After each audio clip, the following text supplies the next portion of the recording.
CM Chandrababu నాయుడుపై Ambati Rambabu చేసిన నీచ వ్యాఖ్యలను వినుకొండ వైసీపీ నాయకులు సమర్థించడం సిగ్గుచేటని టీడీపీ నాయకులు పల్లెమీసాల దాసయ్య, పత్తి పూర్ణచంద్రరావు, బీసీసీఎల్ నాయకులు వెంకటేశ్వర్లు తీవ్రంగా ఖండించారు. సోమవారం చీఫ్ విప్ కార్యాలయంలో జరిగిన పాత్రికేయుల సమావేశంలో వారు మాట్లాడుతూ, తిరుపతి లడ్డు ప్రసాదంలో నెయ్యి కల్తీ జరిగిందని సిట్ నివేదిక ఇస్తే భక్తుల మనోభావాలను వైసీపీ దెబ్బతీసిందంటూ రాష్ట్ర వ్యాప్తంగా భక్తులు ఫ్లెక్సీలు వేయడం జరిగిందన్నారు. వైసీపీ నాయకులు అల్లర్లు సృష్టించడం దుర్మార్గం అన్నారు. లడ్డులో నెయ్యి కల్తీ జరిగిందా లేదా అనేది వైసీపీ నేతలు నిరూపించగలరా అని ప్రశ్నించారు.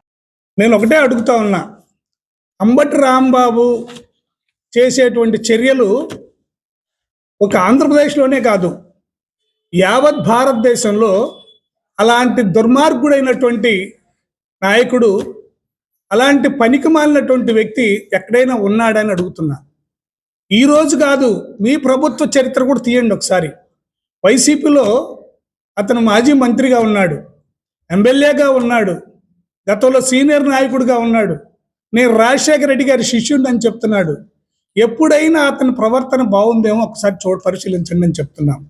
దేశంలోనే మరి ఒక విజన్ లీడర్గా ఉన్న వ్యక్తి, ఎవరిని కూడా మరి పరిపాలన విషయంలో ముందుకెళ్లే వ్యక్తిని అనుచిత వ్యాఖ్యలు చేసినటువంటి అంబటి రాంబాబుని ఎన్నికేసుకొస్తున్నారంటే మరి మీరు విద్యావంతులు, మీరు ఆలోచించాల్సిన అవసరం ఉంది. అలాంటి విద్యావంతులై ఉండి మీరు దాన్ని ఖండించాల్సింది పోయి ఎన్నో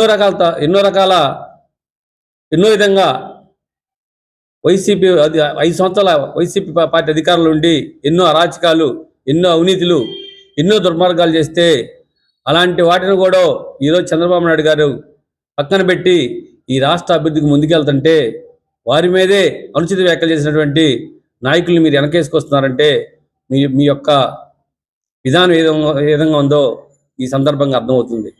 కలియుగ దైవం వెంకటేశ్వర స్వామి మరి ప్రత్యక్ష దైవం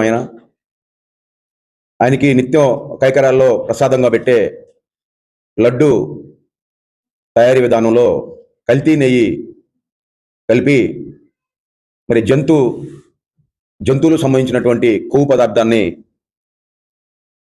దాంట్లో మిక్స్ చేసి తయారు చేయడం జరిగింది.